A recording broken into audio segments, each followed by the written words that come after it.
Assalamualaikum dan salam sejahtera. Anda sedang menonton Sudut Pandang. Seperti biasa, kita membicarakan topik-topik global tapi ada kena-mengena dengan negara kita. Dan baru-baru ini berlangsungnya satu conference ataupun perjumpaan yang amat menarik bagi saya yang berlangsung di New World Hotel di Kuala Lumpur, membincangkan tentang bagaimana relevannya agama itu dalam menentukan kesejahteraan, keadilan di seluruh dunia. Dan oleh itu saya gembira pada hari ini kerana saya sempat untuk menjemput seorang pakar yang tiba membincangkan perkara itu daripada India, and I would like now to ask permission to speak in English because my guest is none other than Professor Dr. N. Radhakrishnan, the Chairman of Indian Council of Gandhian Studies.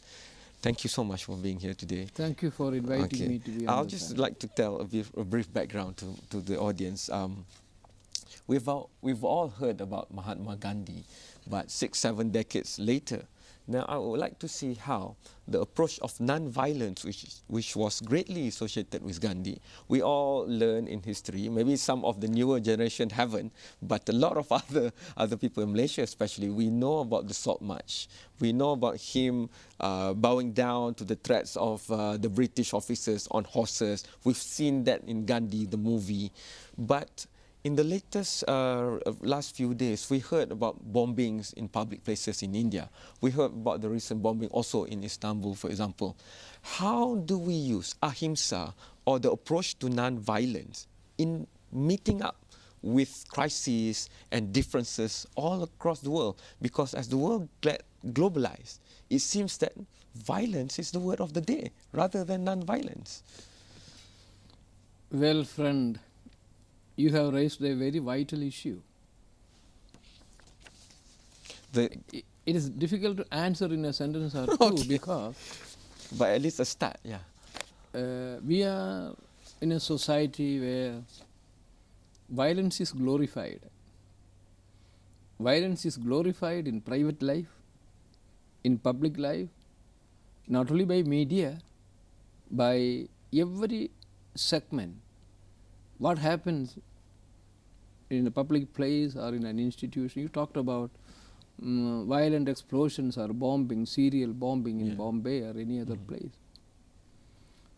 And asked me to comment how do we respond to these things, and also mention how Gandhi began and how Gandhi gave an alternative to violence.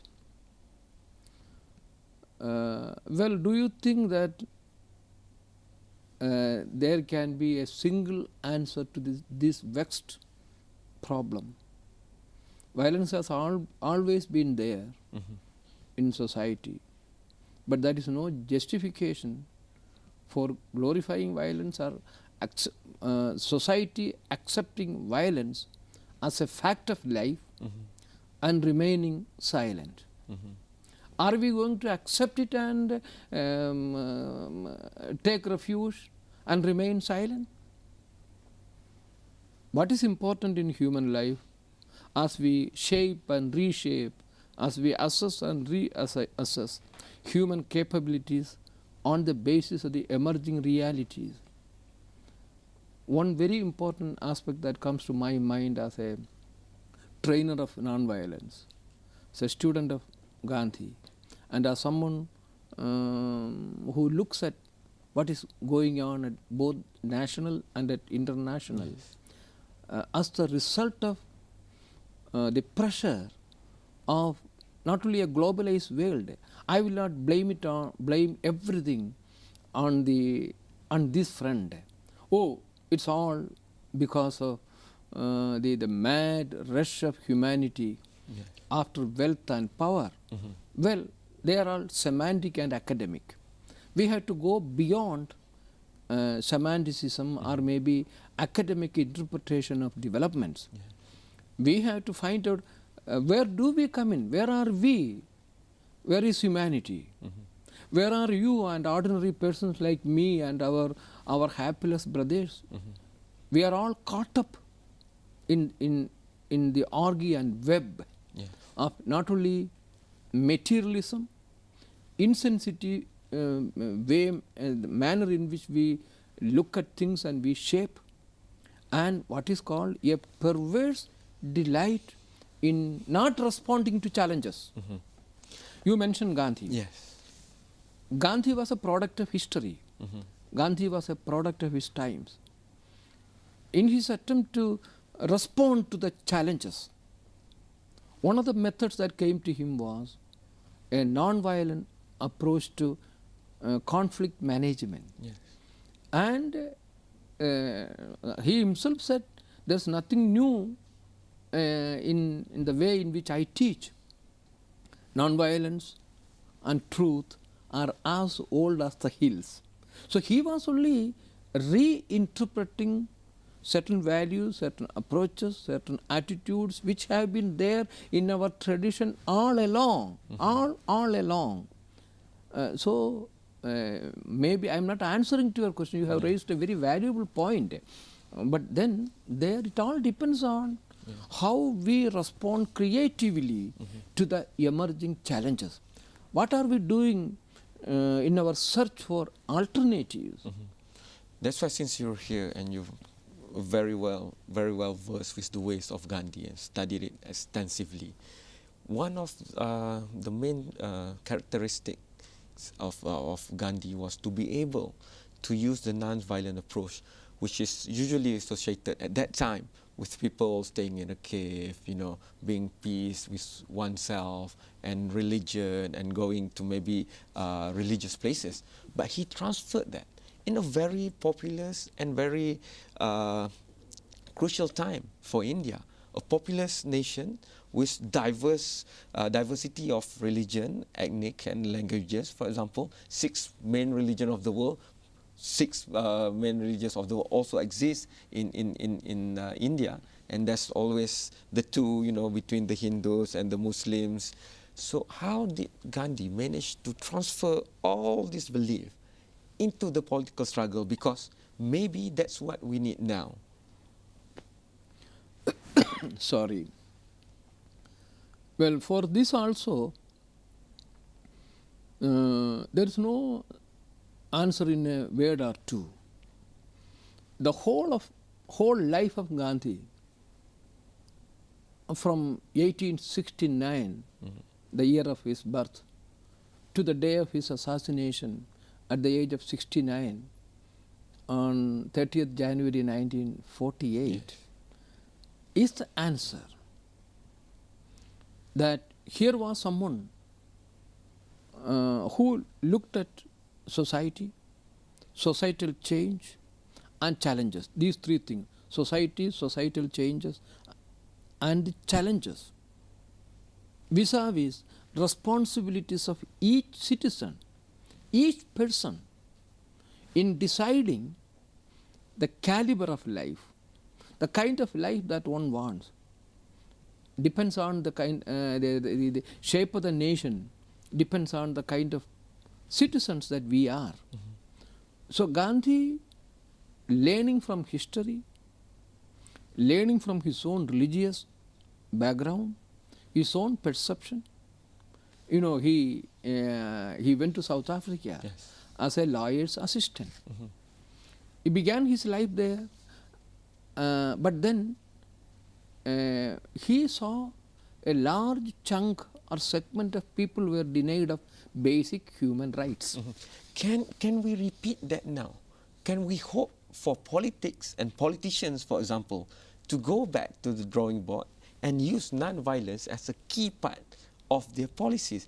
And we as voters, if they are not promising us non-violence, that surely must be a criteria for us to not choose them, for example. Do you advocate that? We will discuss that after this short break.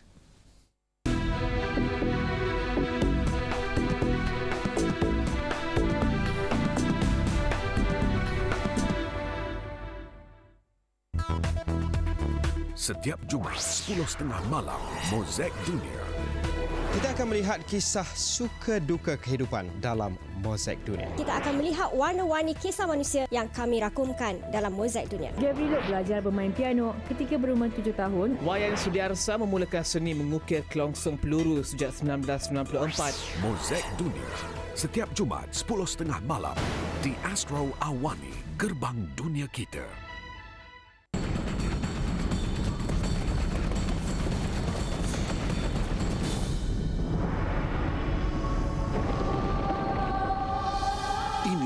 masanya. Seruan telah dicanangkan, bersemangat kental, berbadu erat, meredah gagah segenap inci bumi bertuah, merobohkan rintangan demi rintangan untuk sampai ke mercu, kerana sejarah hanya akan menungkilkan kisah keperkasaan yang lama sudah ditelan zaman. Hanya setelah berjaya menundukkan cabaran baru, barulah boleh mereka dikatakan hebat. Ahad ini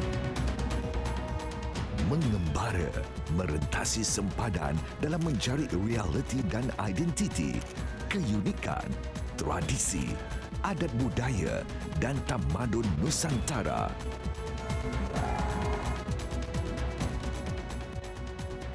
Tontoni Atlas Nusantara Ahad jam 10.30 malam eksklusif dari Astro Awani, Gerbang Dunia Kita.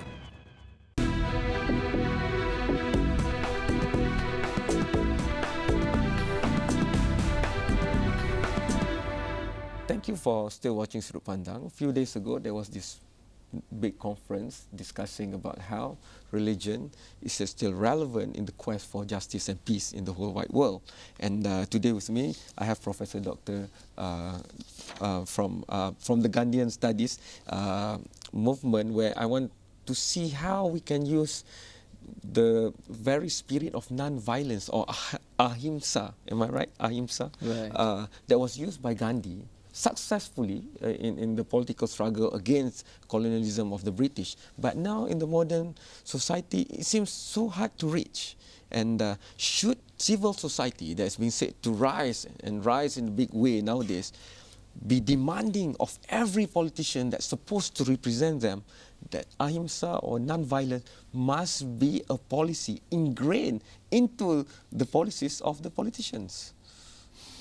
Very important issue, very important point also. Though I am an admirer of Gandhi and one who propagates Gandhian way of living, I will not say that Gandhi is the only answer. Mm-hmm. And I will not say that Gandhi was the only model. But then he gave us a very convincing model which has very great relevance, and it offers humanity a whole set of values, strategies and methods to explore. And you might know, Gandhi did not begin with any set formulations. As he grew up, he learned quite a bit from many traditions. You specifically mentioned modern administrators, leaders, how they will adopt, how they can adopt non-violent tactics, non-violent conflict management, and ahimsa, or whatever it is, in improving the texture and fiber of our life. But there, one thing our modern leaders have to learn, instead of getting stuck up at any philosophy or any static attitude, they should have an open mind. They should have a mind to learn. They should have a willingness to experiment with new styles of management. Mm-hmm. They should develop new leadership qualities. They should see the emerging realities as challenges. Mm-hmm. And the greatest quality of a leader lies in responding to the challenges with creative initiatives rather than repeating from text. At the conference, some of the members of the public during question and answers time asked about how do we apply this to the conflict in Palestine. And we know that countless US presidents has taken terms but has failed for over 6 decades to resolve this problem. How do you see that, for example? It cannot even be applied there, and it has been going on for more than 60 years. Well, that's one of the most painful realities of the modern times. That humanity, which has at its command enormous skills and leadership qualities, a plethora of well-meaning leaders all over, that we have not been able to even arrive at a consensual approach, a convincing answer, and something like that on the unfortunate Arab-Israeli conflict in Palestine. There, military might has no. It is proved that what is important is not a military answer. Power has failed there. Then what is left is only the power of dialogue. The power to bring the warring parties together, persuade them to sit across fronts like friends, and encourage them to talk over. Is there anything which man cannot solve through resorting the most creative power and mode of dialogue? It seems like nowadays it's easier to use that power and creativity for violent means, and we know that the terrorists has used the Palestinian issue, as one of the reason to legitimize their struggle. Suicide bombers, attacks on public places. Do you think that the lack of quality or quantity of dialogue has contributed towards a small number of people taking the other way around, taking the extremist view to solve conflict, which is actually not helping at all? No, this is a very important point. I too have my share of involvement in that area. Joined some peace efforts, organized one or two international initiatives, including work camps for peace activists. I'm quite familiar with what is happening there. Will you not agree with me when I point out that there are more peace activists and concerned citizens working in this area, promoting the cause of peace than ever before? It's a very good sign. But then the problem is so deep, which has international ramifications. And you mentioned about the terrorist act. While I will certainly not approve of what these friends are doing, but we should find methods to wean away at least a segment of these people whom we brand as terrorists. No person is born as a terrorist. There are circumstances which make some people resort to violent expression of activities through ever so many methods. If only humanity is convinced that through arms, through violence, we are not going to solve this problem, it is essentially a problem which humanity has to solve. And a humanity are leaders, are scientists who developed the most destructive, demonic, atomic weapons. If they have that mind to mind, should they not use that mind to find an answer to this problem also? It's essentially a human problem, more political. It's not as much political as it appears. It is to be looked at. It is to be understood as an essentially human problem that requires a humanitarian approach, which I am convinced can be brought about through various agencies coming together, contributing to the solution rather than contributing to the conflict. That is unfortunately what is happening. Dialogue should always be the first move. Even with Osama bin Laden and maybe putting President George Bush on the left, Osama bin Laden on the right, which is difficult to see for the moment. But however, it also stems from the inequality and distribution of wealth in the world. And India, for example, we should see it for the glass half full. We should see it whether it's full or it's half empty. And I remember you saying at the conference that just because some things has failed doesn't mean that we must look at what has not been achieved. but what also has been achieved. And even though India is rising high in the world in terms of GDP and economic development, but there's still a lot of poverty also in India.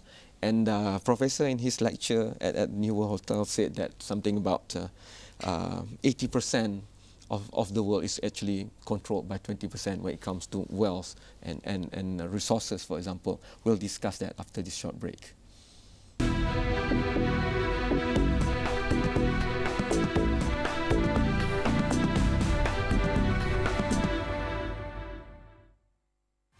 Sabtu ini mengembara ke surata dunia, meninjau kehidupan dan kejadian yang mencabar minda dari pelbagai sudut.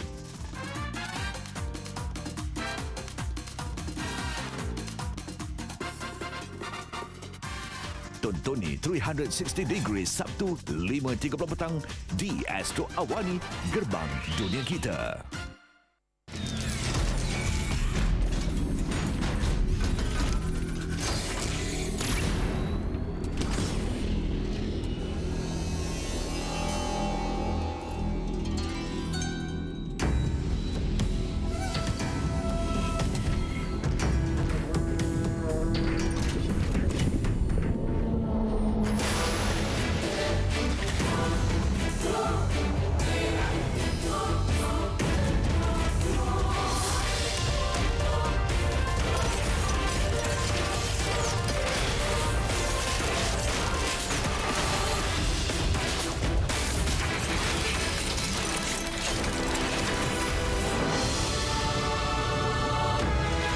Saksikan detik-detik hebat penuh aksi Sukan Olimpik Beijing 2008. 11 saluran interaktif yang memberikan anda liputan secara langsung dan paling menyeluruh. Stadium Astro, semuanya hanya di sini. Setiap Ahad, kemelut politik kuasa besar mengancam keamanan dunia dan nyawa menjadi taruhan serta rakyat dibelenggu ketakutan. Ahad 6.30 petang di Astro Awani, Gerbang Dunia Kita.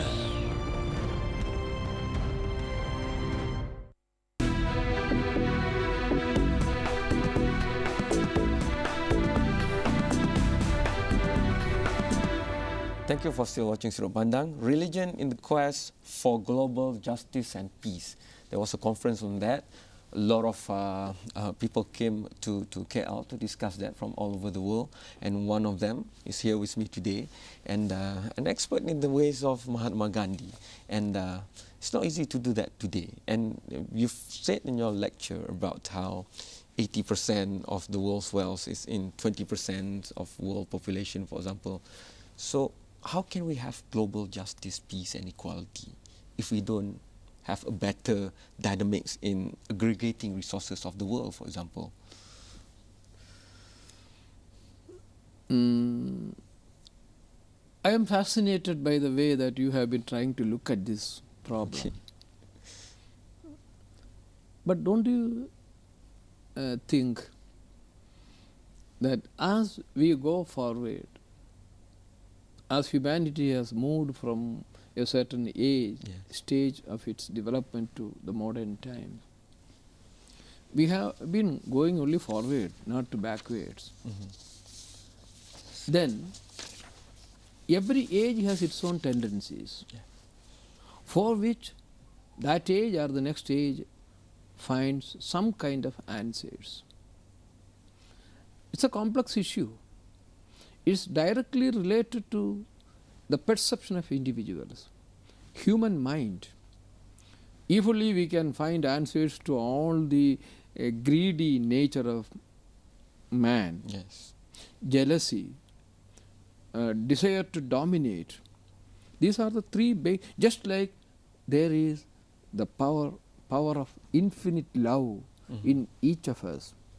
These basic qualities, at certain time,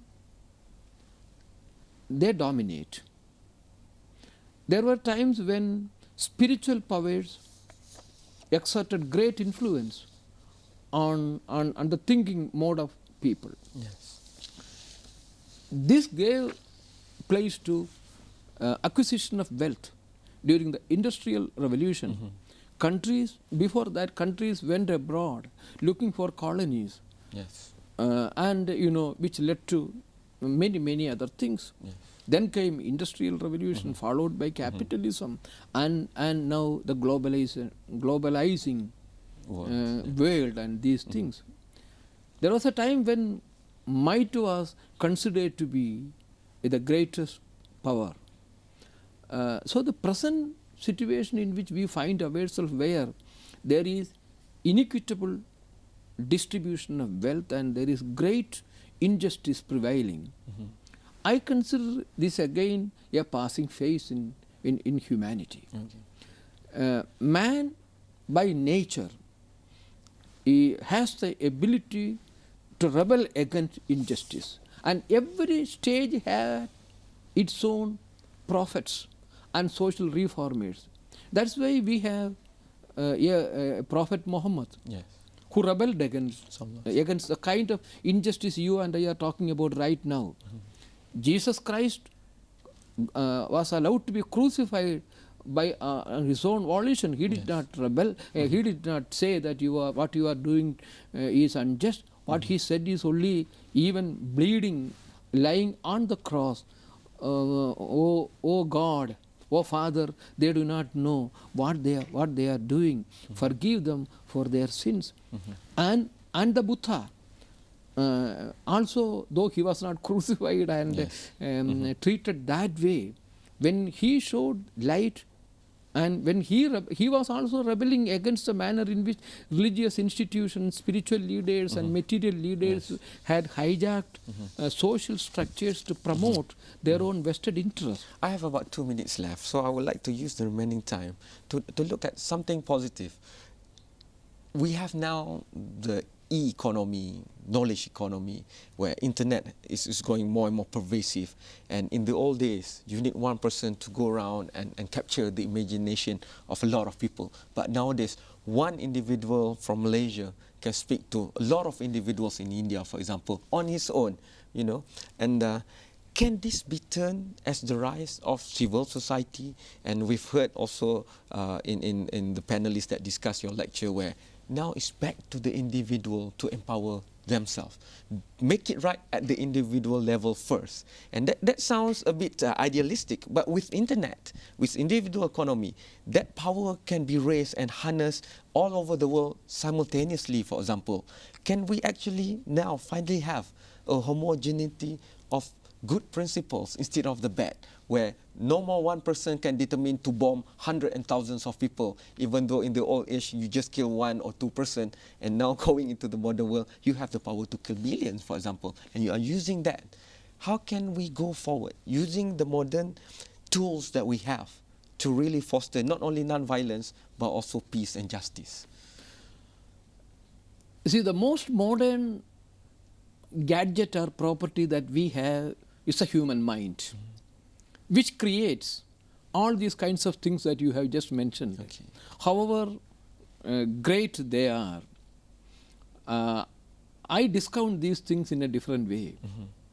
I would like to turn back to the infinite capacity of human being to create and recreate, to adjust and readjust, to assess and reassess our capability, our capacity to suffer, our capacity to tolerate, respect differing views, and our desire to live together in a globalizing world where we respect diversity, where we don't promote uniformity.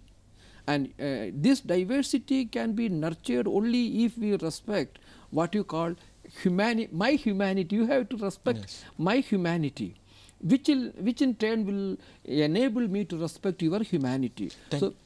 Thank you so much, Professor. I'm sorry, but I don't have time. That's all we have for today. But I think you left this discussion with a very good saying that goes that at the end of the day, even if the power of internet is said to be very, very supreme nowadays, but it's the power of the human ability to take in suffering and rise above the occasion that you will bank humanity upon. So thank you so much for that, and I hope you have a pleasant stay here in Malaysia and your undertakings. Thank you so much to Sandpris USM for making this possible and for allowing me to go to the conference. So I have some insight to ask Professor N. Radhakrishnan, the Chairman of Indian Council of Gandhian Studies. Thank you. Jumpa lagi dalam siaran Sudut Pandang lain. Hantarkan pandangan anda sendiri kepada sudutpandang@astro.com.my. Sekian, terima kasih.